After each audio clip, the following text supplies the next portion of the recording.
நண்பர்கள் அனைவருக்கும் வணக்கம். நம்மளோட சம்பளம் அதிகம் இல்லை, இருந்தாலும் வரவை விட செலவு அப்படிங்கிறது அதிகமாக தான் இருக்குது. எப்படியாவது பணத்தை சேமிச்சே ஆகணும் அப்படிங்கிற எண்ணம் மட்டும் நம்ம மனசுல பார்த்தீங்கன்னா ஓடிக்கிட்டே தான் இருக்குது. அதே நேரம் அதை எப்படி சேமிக்கிறதுங்கிறது மட்டும் நம்மள பல பேத்துக்கு தெரியவே இல்லை. இருந்தாலும் நாம இதுக்காக இன்டர்நெட்ல பணத்தை எப்படி சேமிக்கிறது அப்படிங்கிறத பத்தி நிறையவே சர்ச் பண்ணியிருப்போம். ஆனா நான் இப்போ சொல்லக்கூடிய சீக்ரெட் மெத்தடான ப்ரூகல் சேவிங் டிப்ஸ் அல்லது ப்ரூகல் லிவிங் பத்தி நம்ம யாருக்குமே தெரியாது. இந்த வார்த்தையை பார்த்தீங்கன்னா நம்மள பல பேர் இப்பதான் முதல் முறையா கேட்டிருக்கோம். இதைத்தான் பல நூறு ஆண்டுகளா பார்த்தீங்கன்னா ஜப்பானியர்கள் பின்பற்றிக்கிட்டு வர்றாங்க. இந்த ப்ரூகல் மெத்தட் மூலியமா பணத்தை எப்படி சேமிக்கிறதுங்கிறது மட்டும் இல்லாம அதை எப்படி பெருக்கிறதுங்கிறத பத்தியும் தெரிஞ்சுக்கலாம். இது எல்லாத்தையும் விட இந்த ப்ரூகல் லிவிங் மூலியமா தங்களோட வாழ்க்கைக்கு தேவையான அனைத்து விதமான லட்சியங்களையும் அடைய முடியும். இந்த ப்ரூகல் லிவிங் மெத்தடுங்கிறத உங்க வாழ்க்கையில கடைபிடிக்க ஆரம்பத்துல கொஞ்சம் கஷ்டமா தான் இருக்கும். ஆனா அதுவே கொஞ்சம் நாட்கள்ல பாத்தீங்கன்னா உங்க வாழ்வியலா மாறும்போது தான் அதனால உங்க வாழ்க்கையில ஏற்படக்கூடிய மாற்றம் என்னன்னு உங்களுக்கு புரியும். இந்த மெத்தடுகள் மூலியமா எப்படி பணத்தை சேமிக்கிறதுங்கிறத பத்தி தான் இன்னைக்கு வீடியோல பார்க்க போறோம். நான் உங்கள் மணிகண்டன். இது ட்ரூ தான் சேனல். நீங்க இப்பதான் நம்ம சேனலுக்கு முதல் முறையா வர்றீங்கன்னா மறந்துடாம நம்ம சேனலை சப்ஸ்கிரைப் பண்ணுங்க. ஆல்ரெடி நீங்க நம்ம சேனலை சப்ஸ்கிரைப் பண்ணியிருந்தீங்கன்னா மறந்துடாம இந்த வீடியோக்கு ஒரு லைக் பண்ணுங்க. வாங்க நண்பர்களே, வீடியோக்குள்ள போலாம். Tips number 1, differentiates between luxury spending, necessary expensive. ஜப்பானியர்கள் தங்களோட செலவுகளை எப்படி பார்க்குறாங்கன்னா, தங்களுக்கு முன்னாடி இருக்கக்கூடிய 2 பாதைகளில் ஒன்று லக்ஸரி ஸ்பெண்டிங்கனும் இன்னொன்று நெசசரி எக்ஸ்பென்சிவ்ஸ் அப்படின்னு சொல்லியும் பார்க்குறாங்க. ஆக்சுவலாக பார்த்தீங்கன்னா நெசசரி எக்ஸ்பென்சிவ்ஸ் அப்படிங்கிறத நம்ம பண்ணியே ஆகணும். அதை தவிர்க்கவே முடியாது. அதை தவிர்த்தா நம்ம வாழவே முடியாது. குறிப்பாக பார்த்தீங்கன்னா வீட்டு வாடகை, உணவு, பெட்ரோல், மெடிசன், இபி பில், பிள்ளைங்க படிப்பு செலவு, இந்த மாதிரியான செலவுகளை நீங்கள் பண்ணியே ஆகணும். இப்போ லக்ஸரி ஸ்பெண்டிங் பற்றி பார்க்கலாம் வாங்க. உங்கள் வாழ்க்கையில் எந்த அடிப்படை தேவையும் இல்லாத அனைத்து செலவுமே பார்த்தீங்கன்னா லக்ஸரி ஸ்பெண்டிங் தான் சொல்கிறாங்க ஜப்பானியர்கள்.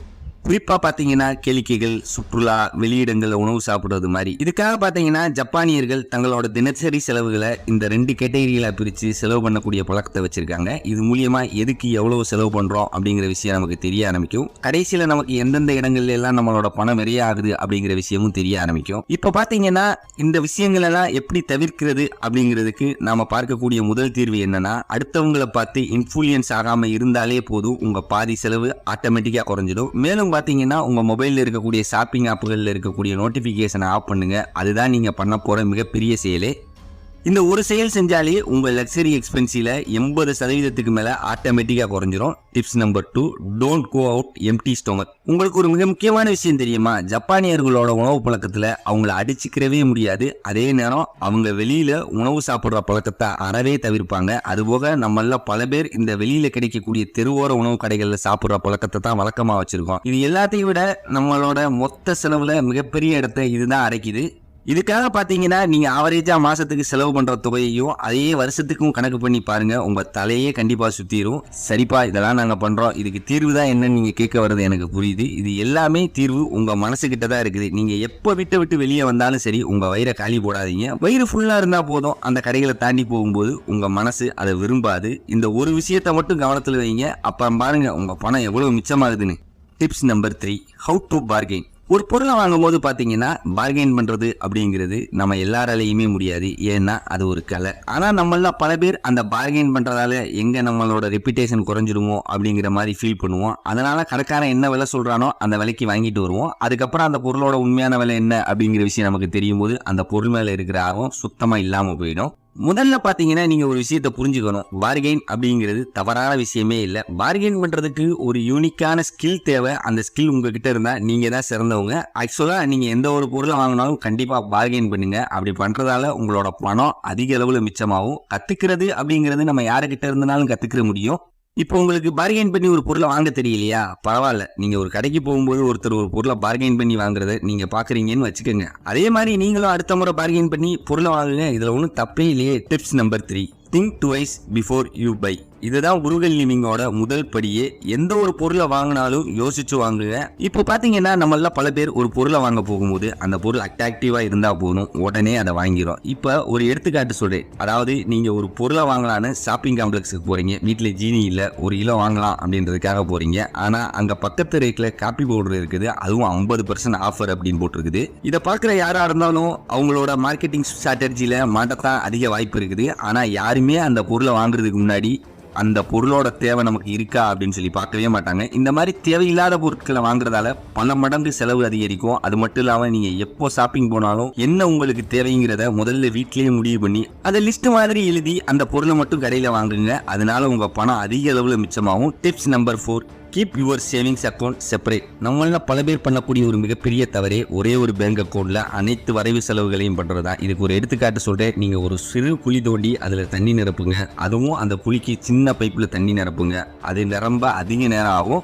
ஆனா அதுக்குள்ள பாத்தீங்கன்னா அந்த குழி நிரம்புறதுக்குள்ள அதுல இருந்து அடிக்கடி பக்கெட்டுகள்ல தண்ணியும் எடுக்கிறீங்க. இதே மாதிரி தான் உங்க பேங்க் அக்கௌண்ட். எப்பவுமே பாத்தீங்கன்னா பேங்க் அக்கௌண்ட்டை நீங்க பணத்தை சேமிக்கிறதுக்காக மட்டும்தான் பயன்படுத்தணும். செலவுகள் பண்ண பயன்படுத்துற மணி பெருசா இல்ல. அதுபோக நீங்க ஒரே ஒரு அக்கௌண்ட் தான் வச்சிருக்கணும்னு அவசியம் இல்லை. இதே மாதிரி 2 அக்கௌண்ட்களை வச்சுக்கிட்டு எப்பவுமே பணத்தை செலவு பண்றதுக்குன்னு ஒரு அக்கௌண்ட்டும் பணத்தை சேமிக்கிறதுக்குன்னு ஒரு அக்கௌண்ட்டும் 2 அக்கௌண்டா மெயின்டைன் பண்ணலாம்.